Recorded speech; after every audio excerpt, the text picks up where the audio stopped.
National Herald आजकल बहुत ज़्यादा इसका ऊपर हंगामा चल रहा है, बहुत सुर्खियों में है। राहुल गांधी से पूछताछ हो रही है, बहुत कांग्रेस वाले बहुत हंगामा कर रहे हैं, लगातार इसकी खबरें चल रही है। तो नेशनल हेराल्ड क्या है? नेशनल हेराल्ड अखबार है जो आज़ादी के पहले नेहरू ने शुरू किया था 1938 में, और उस समय इसके 5,000 शेयर होल्डर थे, 5,000 लोग मिलकर इसका संचालन करते थे। अब 2008 तक आते आते ये जो अखबार है क्या हो गया, घाटे में आ गया, और इसके 5,000 से घट के कितने हज़ार 1,000 शेयर होल्डर रह गए, 5,000 से 1,000 तक रह गए। और ये कंपनी जब घाटे में आ गई तो इसने कांग्रेस पार्टी से लोन लिया हुआ था, इसका जो संचालन करती थी, क्योंकि एक संचालन करने वाली एक समिति अलग होती है उस, और एक एक होती है पार्टी, एक होती है समिति। तो बड़े हैरानी की बात है, कांग्रेस इसका संचालन करती थी और कांग्रेस से लोन लिया।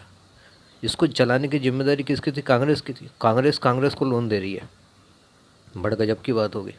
चलिए वो भी ठीक है। फिर ये जो एक जो समिति इसका संचालन करती थी, हम ऐसा समझने के लिए उसको समिति बोल देते हैं। समिति जो संचालन करती थी, 90 करोड़ का लोन लिया था इसने कांग्रेस से। फिर क्या हुआ कि वो लोन चुका नहीं पाई, और क्या हुआ कि फिर इसको बंद कर दिया। 2008 में ये जो कंपनी थी नेशनल हेराल्ड चलाने वाली, ये कंपनी बंद हो गई। फिर कंपनी बंद हो गई तो फिर 2010 में फिर से एक नई समिति बनाई गई, यंग इंडिया लिमिटेड्स।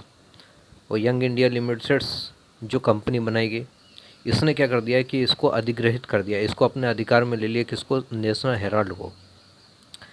अब जब अधिकार में ले लिया तो सवाल फिर ये उठता है कि जो 1,000 शेयर होल्डर थे उनसे बिना पूछे कंपनी बंद कर दी गई, उनका पैसा डूब गया, उनका पैसा कहाँ गया? आप ऐसे कैसे, क्योंकि वो भी उनकी हिस्सेदारी है, आप कैसे बंद कर सकते हो?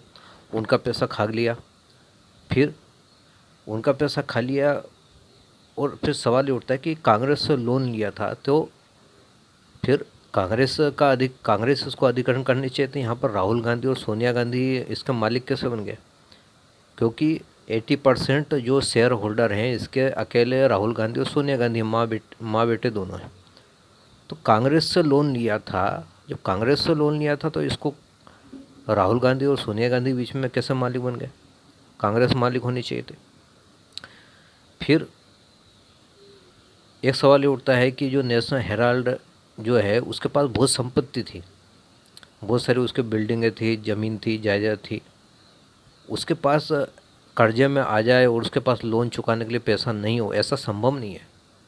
तो ऐसा घोटाला, मतलब पैसे खाने के लिए घोटाला किया गया, जबकि पैसे की कोई कमी नहीं थी कि इसको बंद कर दिया जाए, घाटे में आ जाए या लोन न चुका जाए, ये सवाल है।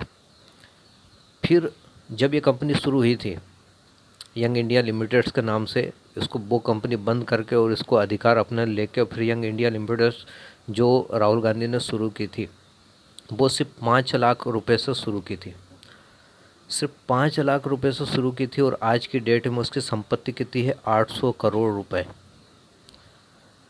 मतलब आप समझ रहे हो, 5 लाख से और 800 करोड़ रुपए हो गया। और ये कोई ऐसे नहीं थी कि कोई कंपनी कि इसको मतलब कुछ कमाया जाए, कुछ प्रॉफिट कमाने के लिए इसको इस नाम से शुरू किया गया था कि ये कोई प्रॉफिट नहीं है, सिर्फ चैरिटी।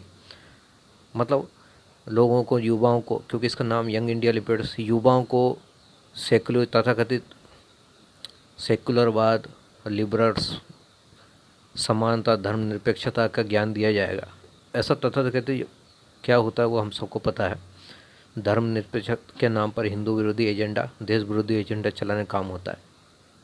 तो नॉन प्रॉफिट जो कंपनी है वो 5 लाख से 800 करोड़ रुपए तक कैसे पहुंच गई, ये सवाल है। फिर इसके जो अकाउंट में है करोड़ों रुपया, इसका हवाला से पैसा आया है। मतलब वो लोन लिया गया, वो कहाँ से आया, कैसे आ गया? ऐसे कैसे कोई किसी दे बिना मतलब के कैसे दे देगा? आपने लोन लिया, उसका लोन कैसे नहीं चुका है, ऐसे ही कोई पैसा दे देगा क्या? तो ये पैसा कहाँ से आया? क्या चाइना से आया?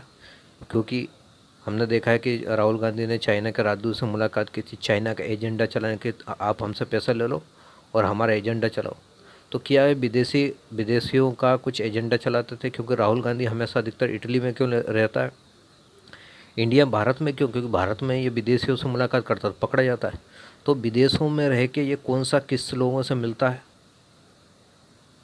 क्या उन लोगों से मिलता है जो देश विरोधी एजेंडा चलाने वाले लोगों से मिलता है, फिर वो यहाँ पर आकर फिर देश विरोधी एजेंडा चलाता है? उसके अकाउंट में कौन पैसा दे रहा है? हवाला से पैसा है?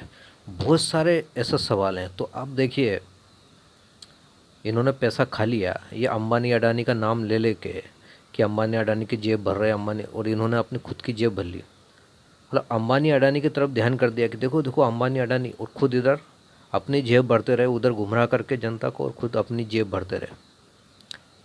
इस तरह के बहुत सारी बातें, और अपने इन काले कारनामों को छुपाने के लिए, क्योंकि इनको पता है कि इन्होंने किया है, अब ये छुप नहीं सकता, तो उसको छुपाने के लिए फिर क्या कर रहे हैं, सत्याग्रह के नाम पर ये हिंसा कर रहे हैं, आंदोलन कर रहे हैं, तथाकथित इतना हंगामा कर रहे हैं।